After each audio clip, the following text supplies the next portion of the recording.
Es un privilegio realmente cada domingo abrir la palabra de Dios, escudriñarla y tratar de entender por su espíritu lo que Él nos dice. Y con ese propósito les invito a abrir sus Biblias al capítulo 4 de Efesios, al cual me referí hace un rato.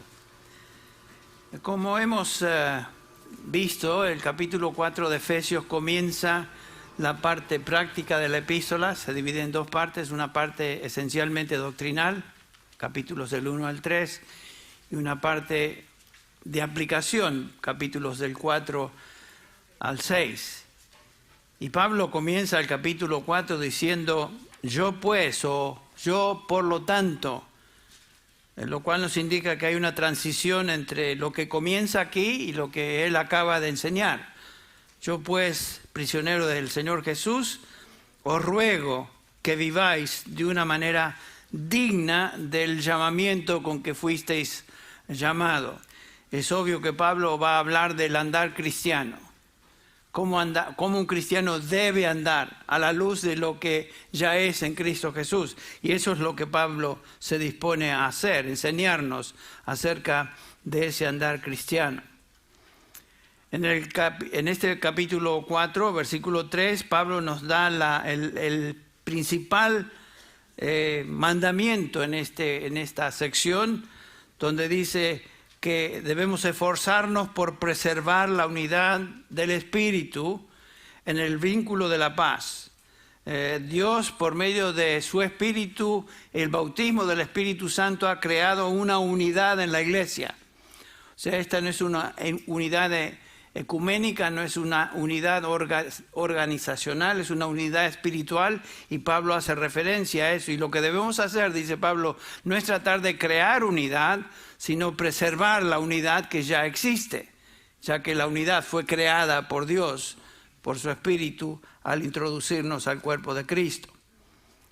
Somos un cuerpo en Cristo y por lo tanto debemos preservar esa unidad. Pero Pablo va a hacernos ver que esa unidad no implica uniformidad. En otras palabras, el hecho de que somos uno no implica que todos somos igual, sino que dentro del cuerpo de Cristo hay variedad de dones espirituales, variedad de bendiciones. El versículo 7 nos recuerda que a cada uno de nosotros nos fue dada una gracia del Señor. Lo mismo expresa en 1 Corintios capítulo 12, en Romanos capítulo 12 y aquí también ahora en Efesios. Y la razón que el Espíritu Santo nos dio a cada uno una gracia o dones espirituales es para que nos sirvamos mutuamente, para perfeccionar a los santos, dice Pablo, de tal manera que el resultado sea la edificación mutua de todos los creyentes. Qué preciosa realidad que la iglesia fue creada para que la iglesia creciera en madurez, creciera en número por supuesto, pero en el servicio el uno para con el otro. De eso estaremos específicamente hablando esta mañana. Estamos considerando el tema principal de los últimos 2 domingos, que es la comunión cristiana.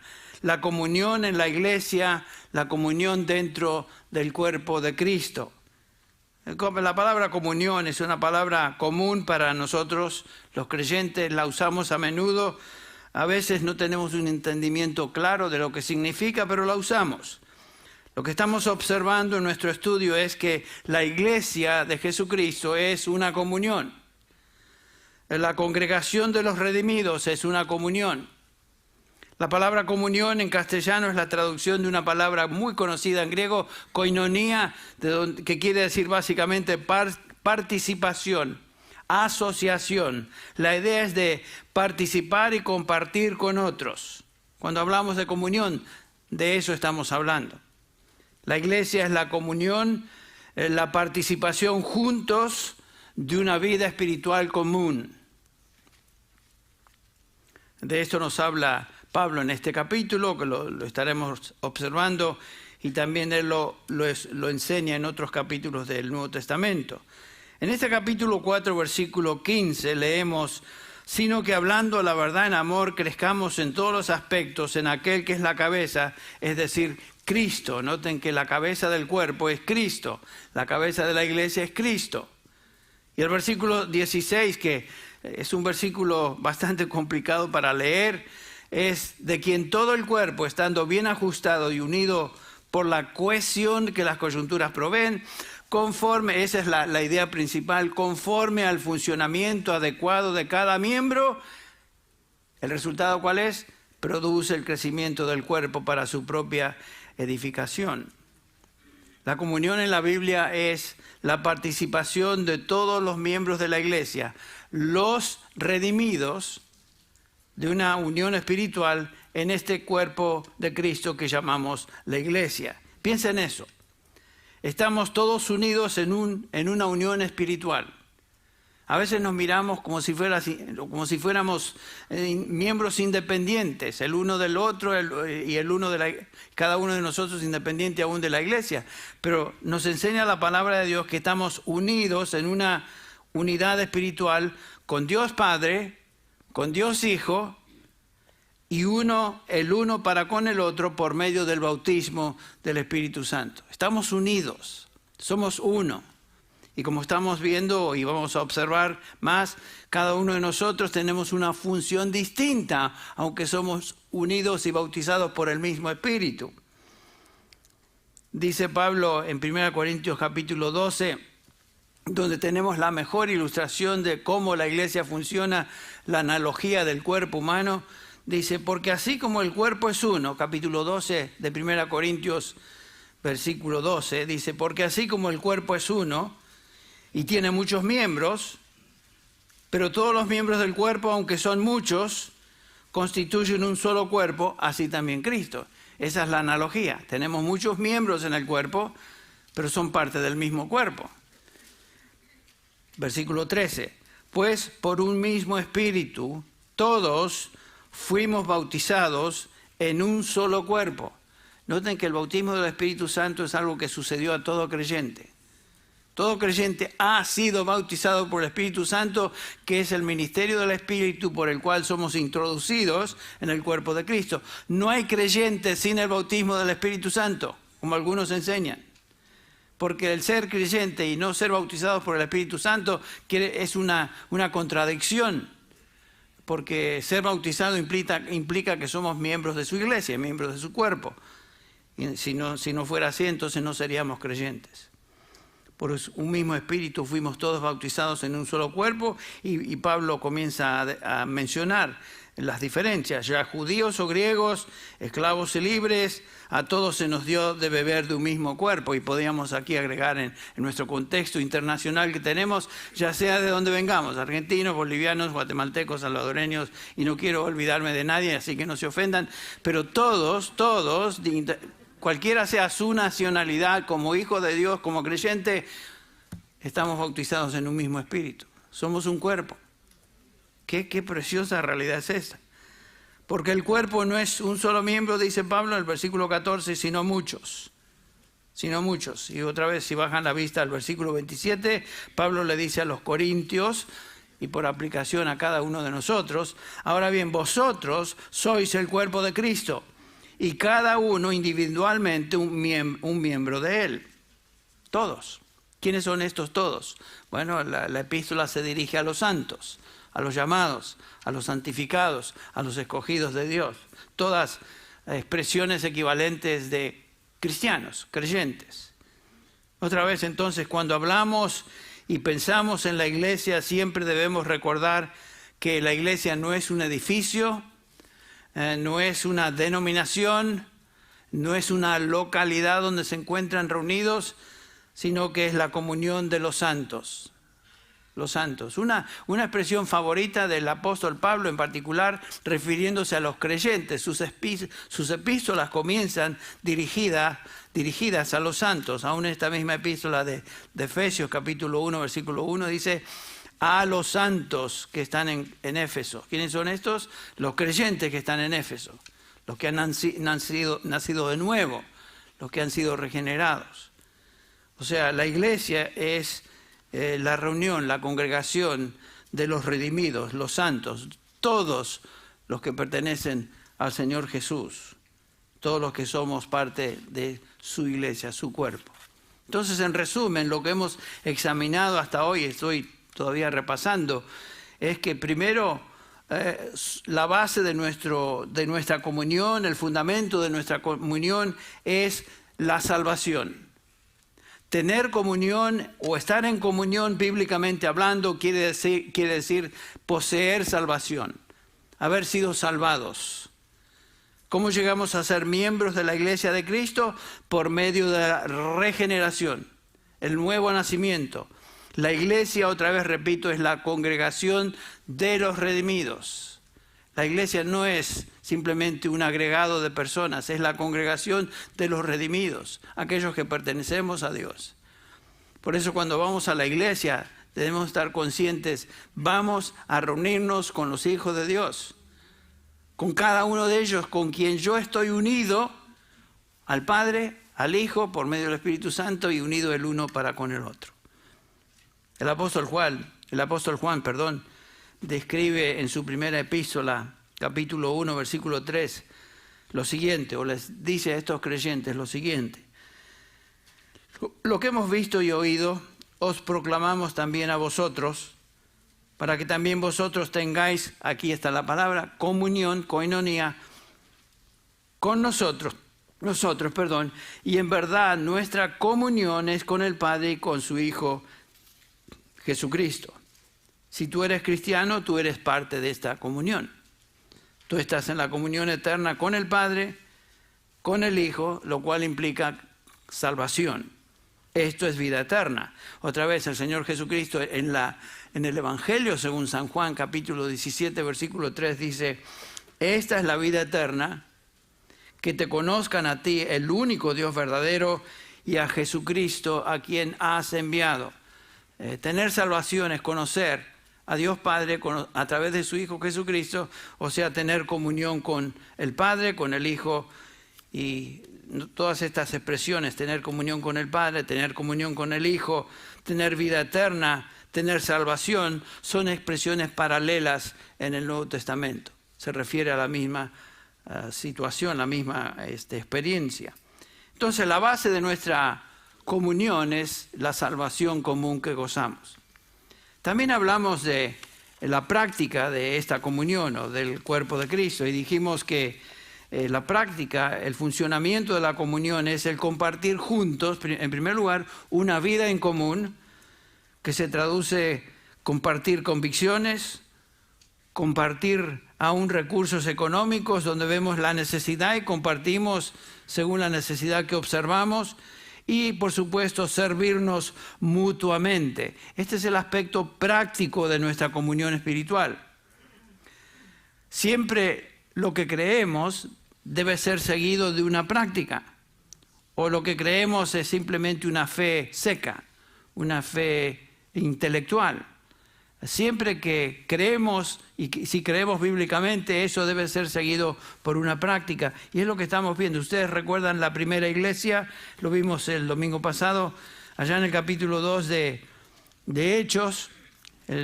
Lucas nos dice, el autor de Hechos, nos dice que estos primeros creyentes, las 3.000 almas que se convirtieron, se dedicaban continuamente a las enseñanzas de los apóstoles. Noten que la prioridad era primero la doctrina apostólica, luego seguía la comunión, o sea, la participación juntos de todo lo que ellos eran como iglesia, el partimiento del pan y la oración. Y noten el versículo 44 en particular. Todos los que habían creído estaban juntos. ¿Notaron eso? Qué importante es estar juntos. ¿Por qué? ¿Porque nos gusta estar juntos? No, porque es la única manera de poder tener un ministerio mutuo estando juntos, separados por la televisión, lejos el uno del otro, por Zoom y todas esas cosas muy lindas a la luz de lo que hemos vivido estos meses. Pero eso no es la iglesia. Eso no es cómo funciona la iglesia. Tenemos que estar juntos. Y por supuesto, en esta época de COVID, tenemos que tener ciertas precauciones. Veo que algunos de ustedes sí van con la máscara. no porque se les gusta cubrirse el rostro, sino porque se están tomando sus precauciones. Y yo personalmente las tomo antes de venir al primer asiento acá, me gusta venir con mi máscara. Porque creo que es importante protegernos. Y los que tienen máscara, bienvenidos. Los que vienen sin máscara, también bienvenidos. El hecho es que estamos juntos aquí. Y bueno, no voy a decir más, ya dije suficiente.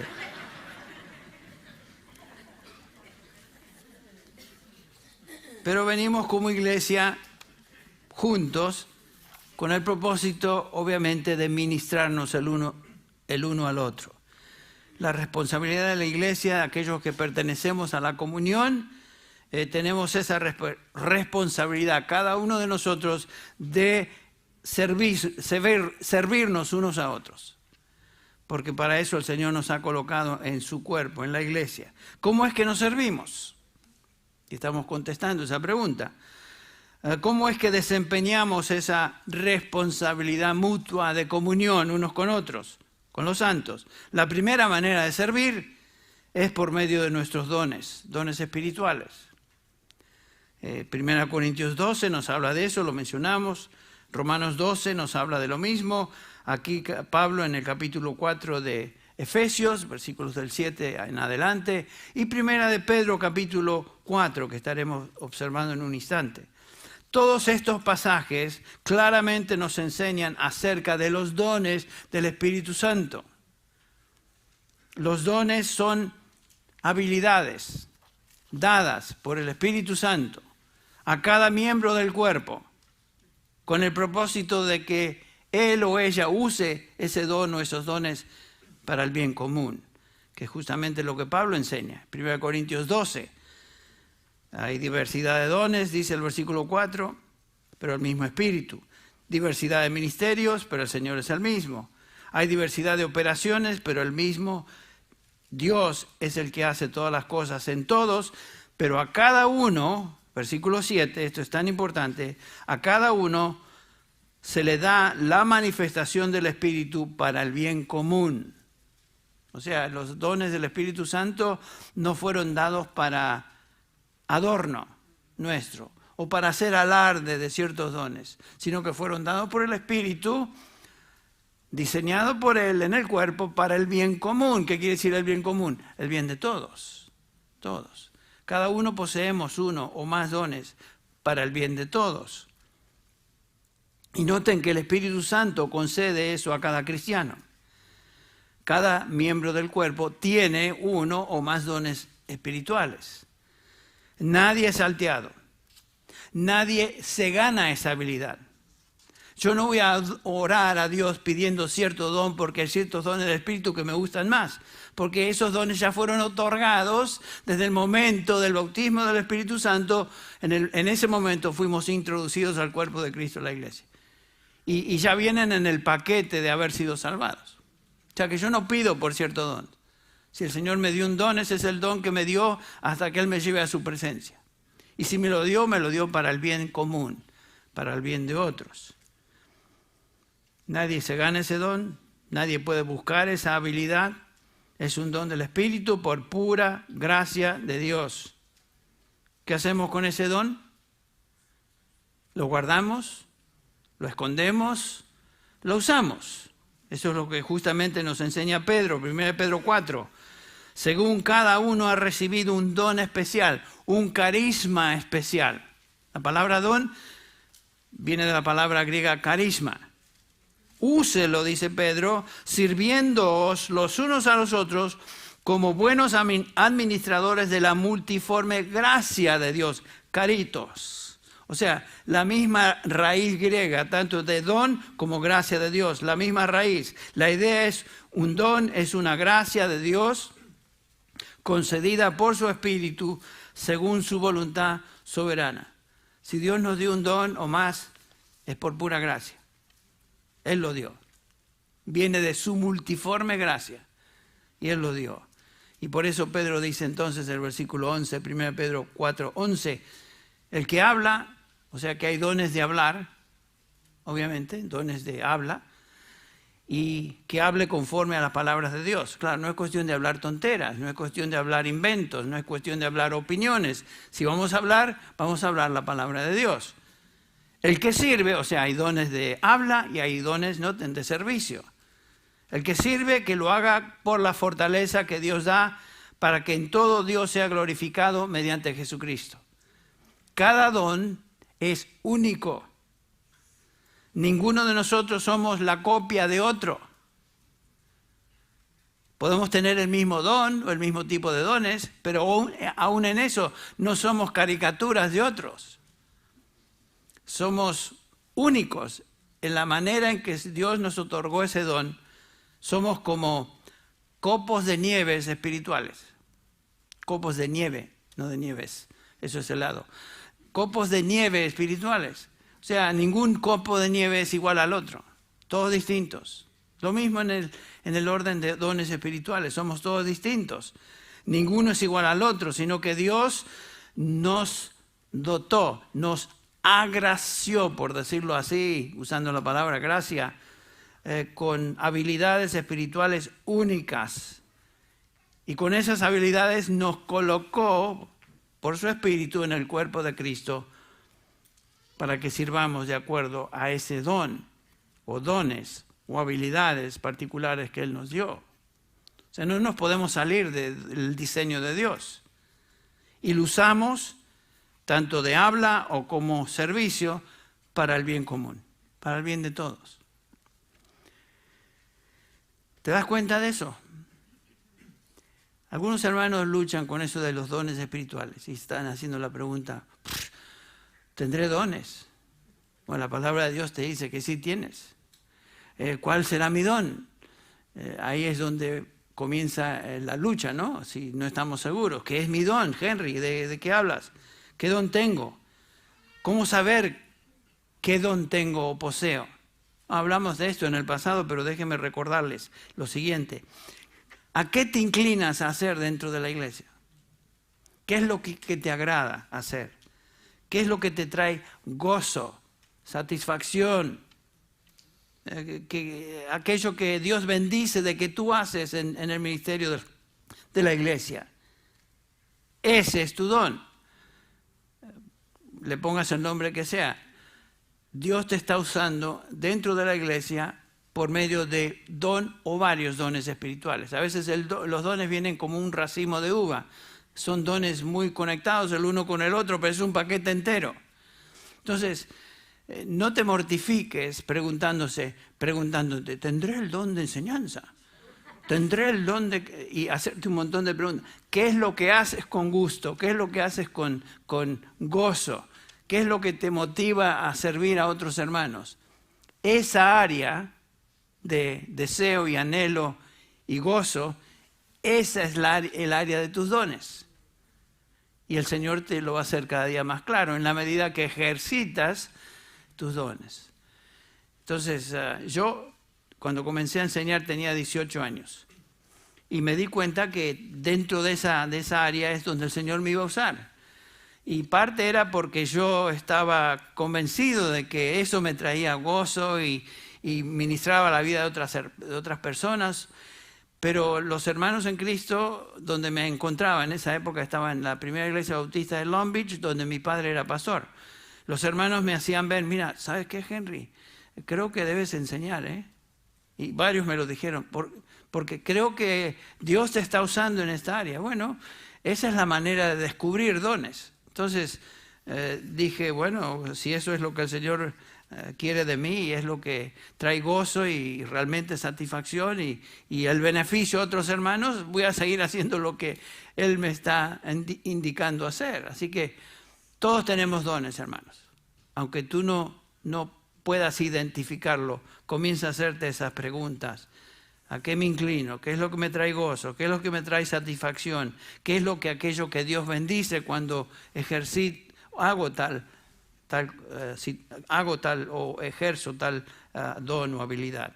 Bueno, y noten que Pedro nos manda lo siguiente. Cada uno ha recibido un don, entonces úselo. Úselo, sirviendo a otros. No es cuestión de venir y sentarse en la iglesia, nada más. Si eres hijo de Dios y tú sabes, ahora estás aprendiendo que tienes dones espirituales, aquí claramente nos dice la palabra de Dios, úsalo. Y si no lo hacemos, ¿qué sucede? El cuerpo sufre.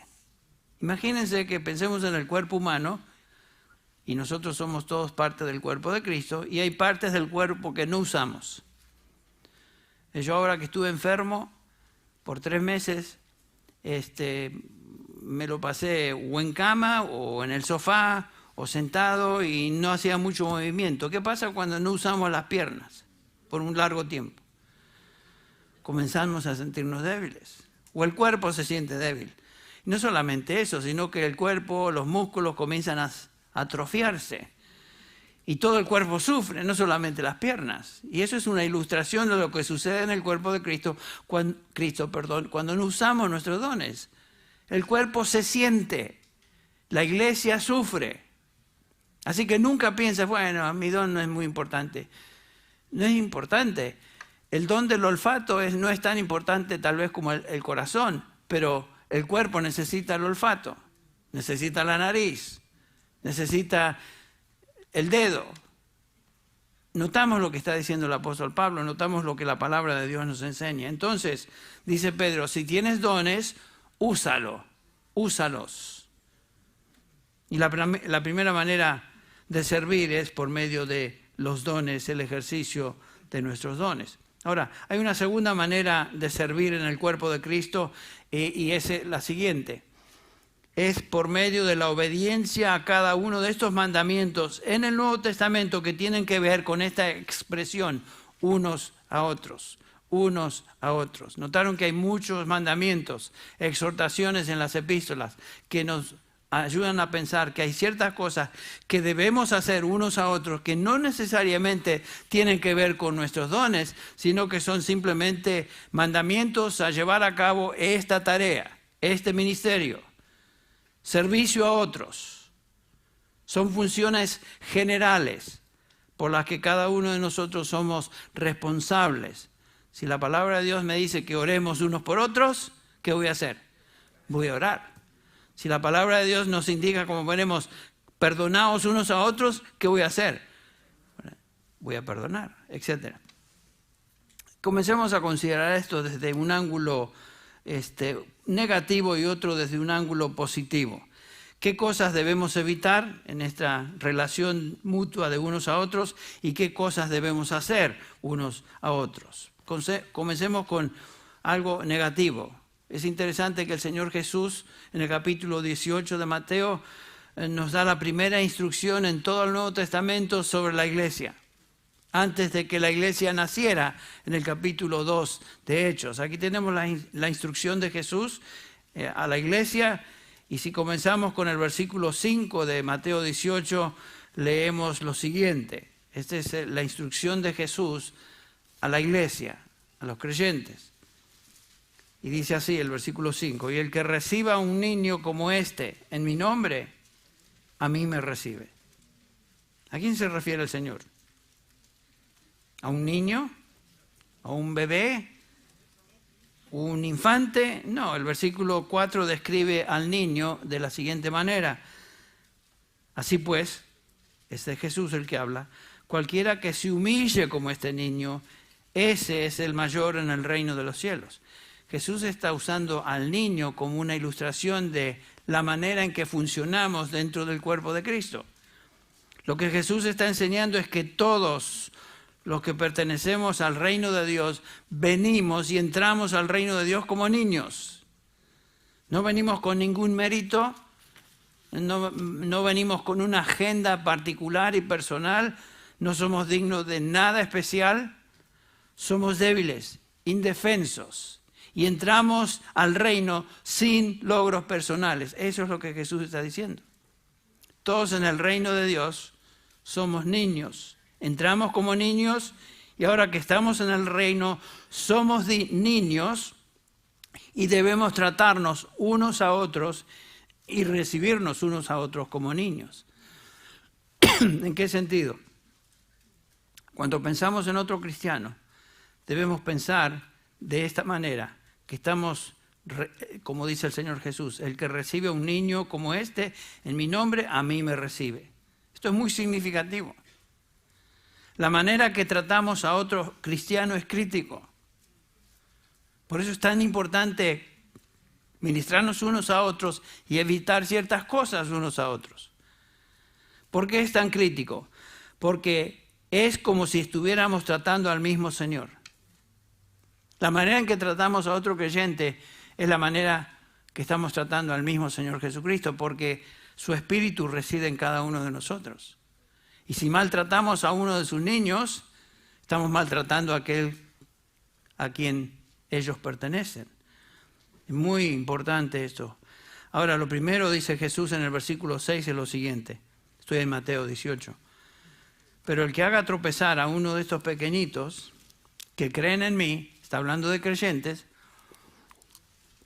o sea, de cada uno de nosotros, mejor le sería que se colgara el cuello una piedra de molino de las que mueve un asno y que se ahogara en lo profundo del mar. ¡Wow! Noten lo que está diciendo Jesús. Cualquiera que haga tropezar a un creyente y le cause caer en pecado, mejor le sería morir.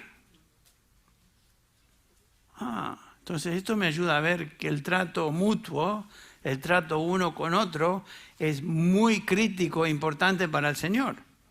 Este es el primer mensaje del Señor a su iglesia. No causes que otro cristiano tropiece. Eso es lo primero. Debemos tener muchísimo cuidado que no seamos la causa por la cual otro creyente en Cristo tropieza. ¿Y por qué es tan importante? El pecado es terrible en sus efectos para la salud y comunión entre los creyentes. Lo sabemos. Ni tú ni yo queremos ser la razón que un hermano nuestro en Cristo peque. No.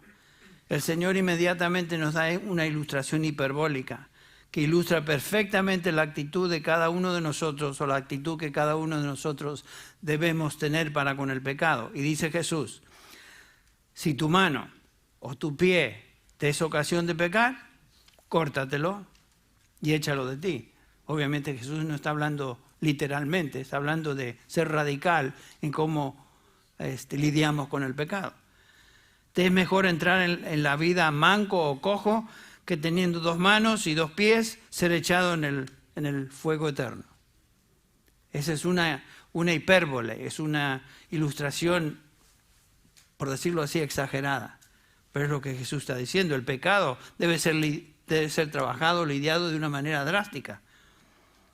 Debemos lidiar drásticamente con el pecado. Este es un ejemplo negativo de la responsabilidad que tenemos unos con otros. No hagas pecar a tu hermano. No permitas que el pecado te contamine a ti y como levadura contamine a otro en la comunión de los santos. Por ejemplo, estaba pensando en algunas situaciones. Si tú eres pronto a criticar, cuidado que esta tendencia y pecado a ser criticón, y yo me tengo que cuidar a veces de esto, o sea, me incluyo en esto, cuidado, y yo me estoy diciendo, cuidado Henry, que mi pecado de vez en cuando ser criticón no incite a otro hermano a copiarme, y que por mi crítica otro hermano sea contaminado y comience a hacer lo mismo. O sea, ¿ven lo que está diciendo el Señor? Cuidado con lo que hacemos, porque lo que hacemos va a afectar a otros hermanos en Cristo y eso va a contaminar a otros. Y entre paréntesis, eso se aplica a cualquier pecado. Cualquier pecado que es tu inclinación y tú sabes bien cuál es tu pecado, que no sea ese pecado motivo de tropiezo a otro hermano, porque no todos tenemos las mismas inclinaciones. En general, como somos pecadores, sí, tenemos las mismas, pero hay pecados predilectos, ¿no es cierto? Y que nos tropiezan una y otra vez. Cuidado con eso, que eso no sea el punto que cause a otro a tropezar. Bueno, el versículo 10, estamos en el capítulo 18 de Mateo, continúa el versículo 10 diciendo lo siguiente. Mirad que no despreciéis a uno de estos pequeñitos, porque os digo que sus ángeles en los cielos contemplan siempre el rostro de mi Padre que está en los cielos. Qué interesante descripción. Sabemos por Hebreos 10, 13 o 14 que los ángeles son ministros de Dios a favor de los santos.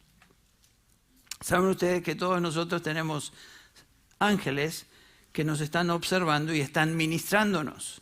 No los vemos, por supuesto, pero eso es lo que la Escritura nos dice. Y aquí nos dice el Señor Jesús, mirá que estos pequeñitos, os digo que sus ángeles en los cielos contemplan siempre el rostro de mi Padre que está en los cielos.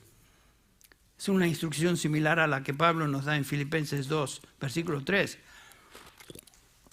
Nada hagáis por egoísmo o por vanagloria, sino que con una actitud humilde cada uno de vosotros considera al otro como más importante que a sí mismo. No buscando cada uno sus propios intereses, sino más bien los intereses de los demás. La instrucción es de no despreciar a uno, no despreciar a alguien, el uno con el otro. Las instrucciones son unos con otros. Y en su lugar pensar de uno mismo como menos importante que otros. No importa quiénes seamos. Nunca menoscabar a otro cristiano, nunca pensar que un miembro de la iglesia de Cristo es inferior a mí. No debemos pensar eso.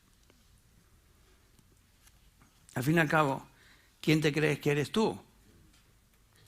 ¿O yo? ¿Qué piensas? ¿Qué es lo que te hace superior a otro hermano en Cristo? ¿Será tu raza? ¿Será tu posición económica? ¿Será tu educación? ¿Será tu nacionalidad? Lo que sea. Siempre hay excusas para creernos mejores que otros. ¿Se acuerdan Pedro? Oh, no, Señor, nunca va a entrar en mi boca aquello que es inmundo, hablando de los gentiles. Los judíos se sentían superiores ¿a quiénes? Al resto de los gentiles. Los griegos se sentían superior al resto del mundo porque ellos eran los educados, el resto del mundo eran los bárbaros.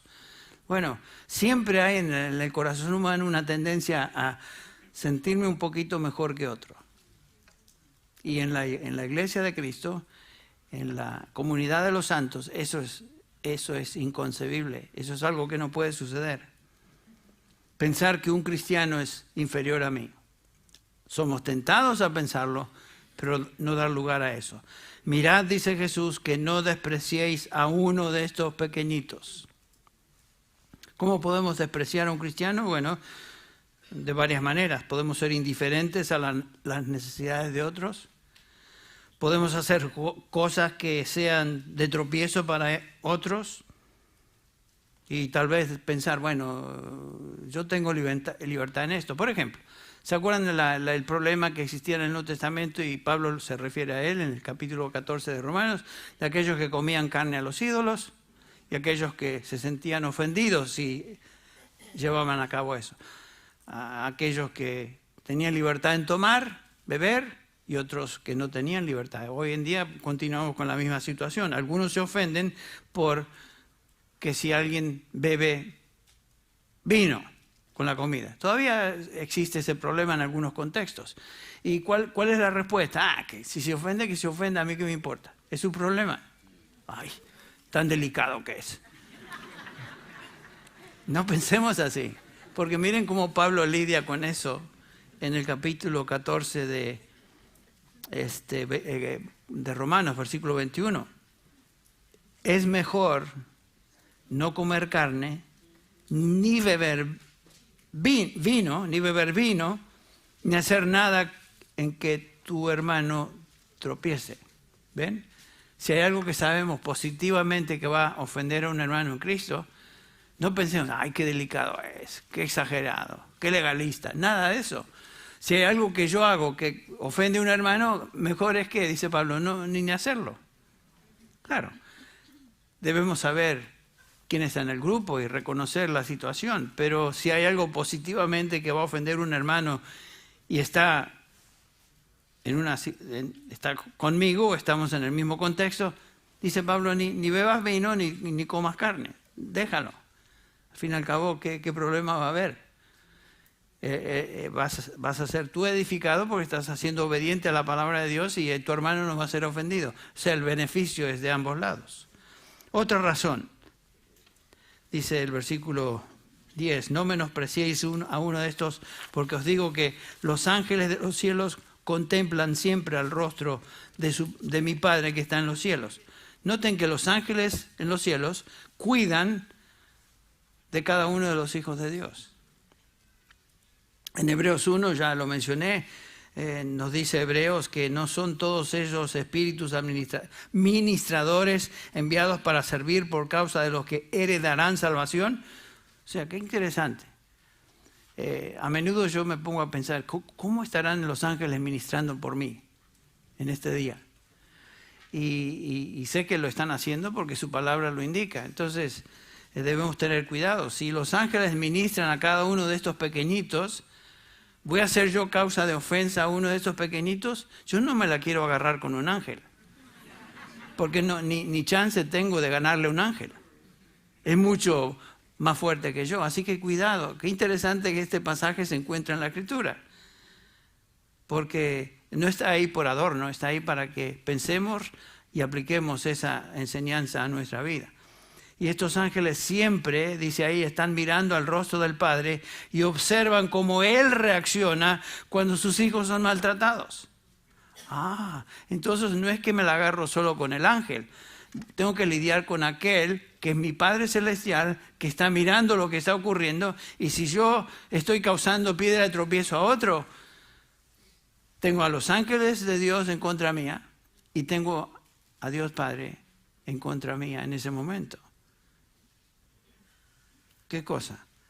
Debemos tener muchísimo cuidado de cómo tratamos entonces a otros miembros del cuerpo de Cristo, en su iglesia. No despreciarlos, porque los ángeles mismos están listos para venir a su ayuda. Bueno, el hecho es que Dios está comprometido a cuidar de los suyos y nosotros debemos estar comprometidos también de ir en pos y cuidar de nuestros hermanos. Tengamos cuidado de lo que tratamos, cómo tratamos a otros hermanos. Debemos cuidarnos mutuamente en cuanto a esto. Bueno, ese es el aspecto negativo del trato mutuo. ¿Qué acerca del aspecto positivo? ¿Cómo es que debemos tratarnos unos a otros? Bueno, existen muchas exhortaciones en el Nuevo Testamento, como mencioné, que nos enseñan a ministrarnos unos a otros. Obviamente no vamos a examinar a todas, no tenemos tiempo para eso. Pero comencemos, por ejemplo, con Santiago capítulo 5, versículo 16. Vayan ahí un segundo. Por tanto, dice Santiago, confesaos vuestros pecados unos a otros. ¿Qué quiere decir eso? Quiere decir que vamos a tener una reunión pública de todos los creyentes y, hermanos, quiero confesar en el día de hoy todos mis pecados. No está diciendo eso, es unos a otros. Hay momentos y contextos donde tenemos la oportunidad de hacer esto. Santiago está hablando de tener una actitud del uno para con el otro, en una comunión abierta. Y en el caso de estos creyentes que han caído en pecado, Santiago exhorta a la congregación a continuamente confesar sus pecados y no permitir que estos los lleven a profundidades de derrota espiritual. Eso es lo que está hablando. El pecado, piensen lo siguiente, en nuestra vida tiende a separarnos, a alejarnos de la comunión de los hermanos. ¿Les ha pasado? El pecado evita la luz y cada vez que estamos con creyentes, de alguna manera el Señor está siendo manifestado entre los creyentes. Y por supuesto, si hay pecado, queremos evitar aquello que nos da una conciencia intranquila acerca del pecado. El pecado evita la luz. La tendencia de una persona en pecado dentro de la iglesia es que nadie sepa nada. Se separa de estar en reuniones, evita a otros creyentes, escapa de contextos donde los cristianos se reúnen. Cada vez que un hermano en Cristo no viene por un largo tiempo a la congregación, debemos estar pensando, ¿qué está pasando con este hermano? Algo pasa, eso no es normal. Los miembros del cuerpo quieren estar juntos, no separados. Entonces hay un problema ahí. Entonces nos acercamos y lo confrontamos, no de una manera grosera, pero sí hablamos con él, nos abrimos. Y en ese contexto confesamos nuestras debilidades. Noten que es unos a otros. Santiago da por sentado que nadie se escapa y que todos tenemos debilidades. Todos. Pecados que confesar. Si alguien viene a mí confesando su debilidad, yo no voy a pensar que soy mejor que él, sino que me identifico con esa realidad de pecado y me doy cuenta que yo soy propenso y tentado a mucho tipo de pecado. Y cuando confesamos encontramos en la comunión de los hermanos compasión, perdón, restauración. Es lo mismo, por ejemplo, parecido a lo que enseña Colosenses 3:13. Debemos soportarnos unos a otros, perdonándonos unos a otros si alguno tiene queja contra otro, como Cristo os perdonó, así también hacerlo vosotros. Estaba hablando con un hermano esta semana pasada y él, en el contexto de nuestra conversación, me confesó ciertas debilidades que él tiene.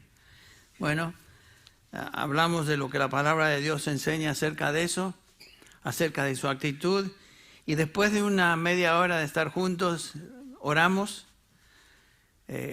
oré por él, oré por mí, oré por la familia, etc. Y salimos ambos de ahí edificados. Y todo comenzó de esta manera, cuando él confesó una debilidad en su vida que él pensaba tenía que saber, porque aparentemente su conciencia le molestaba. Bueno, él lo hizo, yo fui bendecido porque él se abrió conmigo y nos dio la oportunidad de abrir la palabra acerca de eso y salimos ambos bendecidos. O sea, esa es la idea que Santiago tiene, confesando nuestros pecados unos a otros con el propósito otra vez de edificarnos mutuamente. Otro principio similar que encontramos en Gálatas 6, llevad los unos la carga de los otros y cumplid así la ley de Cristo. ¿Qué quiere decir eso? Gálatas 6:1. Sabemos que la ley de Cristo es lo que él enseñó a sus discípulos. En Juan 13:34, el Señor dice lo siguiente: un mandamiento nuevo os doy, que os améis los unos a los otros. Que como yo os he amado, así también os améis los unos a los otros. La ley de Cristo se demuestra entonces cuando nos amamos unos a otros. En el contexto de Gálatas 6 se demuestra llevando las cargas de otros. Pero ¿a qué carga se refiere Pablo? Bueno, en el versículo 1 otra vez Pablo indica eso. ¿Qué cargas son? Hermanos, aun si alguno es sorprendido en alguna falta, vosotros que sois espirituales, restauradlo en un espíritu de mansedumbre, mirándote a ti mismo, no sea que tú también seas tentado. Entonces Pablo está hablando aquí de faltas, pecados. Y aquellos que restauran o llevan a cabo esa tarea, ministerio de restauración, son aquellos que son espirituales, aquellos que viven en el Espíritu, aquellos que caminan en el Espíritu. Por ejemplo, en Romanos 15, capítulo 15, versículo 1, Pablo nos exhorta: así que nosotros, los que somos fuertes, o sea, los que en ese momento somos fuertes, dice Pablo, debemos sobrellevar las flaquezas de los débiles y no agradarnos a nosotros mismos. O sea, la tarea de restaurar a un creyente que ha caído es la tarea de aquellos que son fuertes, aquellos que están fuertes en el Señor. Los espiritualmente maduros tienen esa responsabilidad de ayudar a los débiles. Lo mismo que Pablo enseña en 1 Tesalonicenses 5:14, donde dice, y os exhortamos, hermanos, a que amonestéis a los indisciplinados, animéis a los desalentados, sostengáis a los débiles y sed pacientes con todos. O sea, existe una tarea, un ministerio mutuo de sostener a aquellos que son débiles y a aquellos que han sido sorprendidos en alguna falta. El contexto de restaurar a un creyente que ha tropezado y ha sido atrapado en una falta. Los que deben restaurar son aquellos que andan en el Espíritu. Cuando alguien tropieza y cae, el amor hacia ese hermano se demuestra en venir, a confrontarle, orar con él o por esa persona, exhortándole con la palabra, aconsejándole con paciencia, siempre conscientes de que también nosotros pudiéramos caer en lo mismo o en algo similar. Entonces confrontamos el pecado, confesamos nuestros pecados, nos perdonamos y llevamos las cargas de a otros, nos amamos con compasión, en humildad. Esta es la vida de la iglesia, esta es nuestra responsabilidad en el servicio mutuo. O sea que el ministerio es algo que demanda disciplina, demanda nuestro esfuerzo y demanda ser muy conscientes de otros, el uno para con el otro. En Hebreos 3:13 dice Hebreos, antes exhortaos unos a otros cada día. Esa palabra exhortar, parakaleo, que es la misma raíz que el Espíritu Santo tiene en referencia al Espíritu Santo. Juan 14:6 dice que el Espíritu Santo es el paracletos, o sea, el consolador.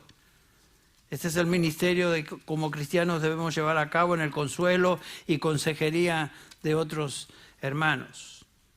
Qué interesante que nosotros pensamos, por lo general, cuando hablamos de consejería bíblica, pensamos en aquellos que han estudiado consejería bíblica, aquellos que han sacado el certificado en consejería bíblica, aquellos que están preparándose en el seminario o en el college, lo que sea, en consejería bíblica.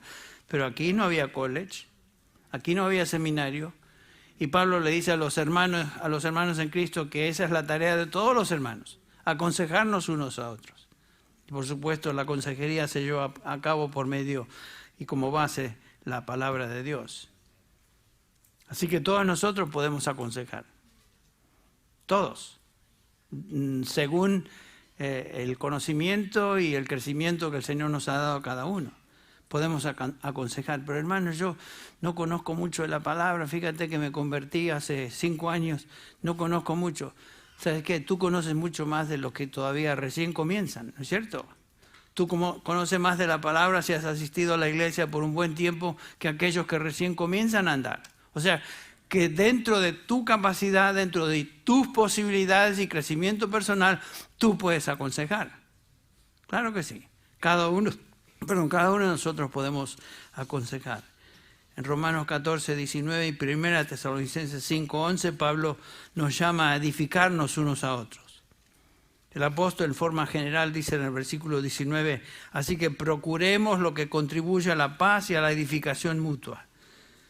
Es obvio que la palabra de Dios en nuestra mente y nuestro labio expresada en el momento adecuado y en amor lleva a cabo esa edificación de los que escuchan. Yo no les puedo ni siquiera contar todas las veces que un hermano ha venido con palabras cariñosas me ha edificado basándose en la palabra de Dios. Tantas veces que eso ha sucedido. Y salgo de esa conversación realmente animado. Y la persona que a lo mejor compartió esas palabras ni siquiera se da cuenta de eso. Pero el Señor lo usó o la usó en ese momento para traer consuelo a mi corazón. Bueno, eso es el ministerio mutuo de edificarnos unos a otros. En Colosenses 3:16 nos dice acá Pablo que debemos enseñar unos a otros. Que la palabra de Cristo habite en abundancia en vosotros con toda sabiduría, enseñándoos y amonestándoos unos a otros. Lo primero es que la palabra abunde en nuestro corazón. Eso es lo importante. Y como resultado de eso debemos enseñarnos y amonestarnos unos a otros. La palabra es el medio que usamos para enseñar y amonestar. No enseñamos opiniones. No amonestamos en base a lo que nos parece. Lo hacemos en base a lo que la Escritura nos enseña. Es claro que debemos orar a favor de otros. Santiago 5:16 nos dice, orad los unos por los otros. No solo enfocarnos en nuestras propias preocupaciones y necesidades. Y en particular debemos pedir a favor del crecimiento espiritual de cada miembro de la iglesia. Eso es lo que debemos hacer. Orar por nosotros, orar por nuestra familia, orar por nuestros hijos o nuestros esposos, lo que sea, esposas, y pedir por los miembros de la congregación. Que el Señor continúe trabajando en ellos y que les lleve a crecer. Y si tenemos hermanos o personas conocidas que no conocen al Señor, orar por ellos, obviamente, con fervor. Bueno, hay varios mandamientos más de esta categoría a la cual me refiero unos a otros, pero por ahora creo que es suficiente. El punto es claro: el ministerio de cada uno de nosotros es para el bien de otros, para el bien de otros. Si tú estás en esta iglesia, en esta congregación, no estás aquí de adorno, ni estás aquí de sobra, estás aquí porque el Señor te trajo aquí.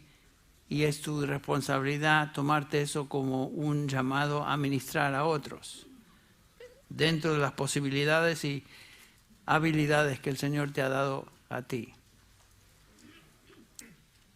Bueno, la responsabilidad de nuestra comunión como miembros de la iglesia es el servicio mutuo por medio de nuestros dones y por medio de cada uno de estos mandamientos a servirnos unos a otros. El funcionamiento adecuado de cada miembro, eso hemos estado viendo. ¿Y qué podemos esperar de una congregación de creyentes cuando se comportan de esa manera y viven de esa manera? Dos cosas en particular. En primer lugar, debemos esperar crecimiento espiritual del cuerpo. Y en segundo lugar, podemos esperar crecimiento numérico, donde Dios, a la luz de nuestra obediencia, comienza a agregar a la congregación al número de los creyentes, como dice Hechos 2:47, aquellos que van siendo salvos. Dios bendice con crecimiento espiritual y madurez, y Dios bendice también con crecimiento numérico. Dios es el que causa madurez en cada uno y el evangelio se extiende. El Señor agrega a su iglesia a los que van siendo salvos. Bueno, creo que es suficiente para hoy en este ministerio mutuo. Vamos a continuar el próximo domingo considerando lo que el apóstol Pablo en particular nos enseña acerca de esto. Vamos a terminar en esta mañana con una palabra de oración. Que el Señor nos dé sabiduría para entender, discernimiento para llevar a cabo lo que Él quiere hacer en nosotros. Vamos a orar.